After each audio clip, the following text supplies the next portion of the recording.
Welcome to my channel. ఈరోజు అమ్మ వంటల రుచిలో చాలా సింపుల్గా బంగాళదుంప వేపుడు ఎలా తయారు చేసుకోవాలో చూద్దాం. స్టవ్ మీద ప్యాన్ పెట్టుకొని 3 టేబుల్ స్పూన్ల నూనె వేసుకోవాలి.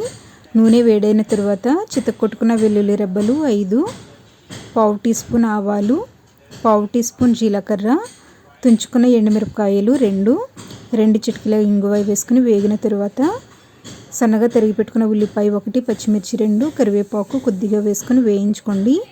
తరువాత ఈ కప్పుతో 2 కప్పులు బంగాళదుంప ముక్కలను వేస్తున్నాను. బంగాళదుంపలను తొక్కు చెక్కుకొని చిన్న చిన్న ముక్కలుగా కట్ చేసుకొని వాటర్లో వేసుకున్నట్లయితే బంగాళదుంప ముక్కలు నల్లబడకుండా ఉంటాయి. తరువాత హై ఫ్లేమ్లో 2 లేదా 3 నిమిషాల పాటు కలుపుతూ వేయించుకోండి. ఇప్పుడు మూత పెట్టుకొని మీడియం ఫ్లేమ్లో 8 నుంచి 10 నిమిషాల పాటు మగ్గించుకోవాలి. మధ్య మధ్యలో కలుపుకుంటూ ముక్క మెత్తగా ఉడికేంత వరకు ఉడికించుకోండి. ఇలా ముక్క మెత్తగా అయ్యేంత వరకు ఉడికించుకున్న తర్వాత ఇందులో పావు టీ స్పూన్ పసుపు, రుచికి సరిపడినంత ఉప్పును వేసుకొని మీడియం ఫ్లేమ్లో కలుపుతూ 3 నిమిషాల పాటు వేయించుకోవాలి.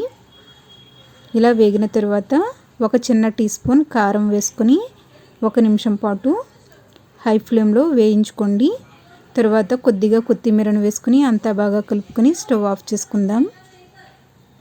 చాలా సింపుల్గా బంగాళదుంప వేపుడు రెడీ అయ్యింది. దీనిని రైస్తో కానీ రోటీతో కానీ తిన్నట్లయితే చాలా బాగుంటుంది. ఈ వీడియో మీకు నచ్చినట్లయితే లైక్ చేయండి, షేర్ చేయండి. మీరు ఫస్ట్ టైం నా ఛానల్ని చూస్తున్నట్లయితే సబ్స్క్రైబ్ చేసుకోండి. సబ్స్క్రైబ్ చేసుకున్న తర్వాత పక్కనే ఉన్నటువంటి బెల్ ఐకాన్ కూడా ప్రెస్ చేయండి. Thank you for watching my video.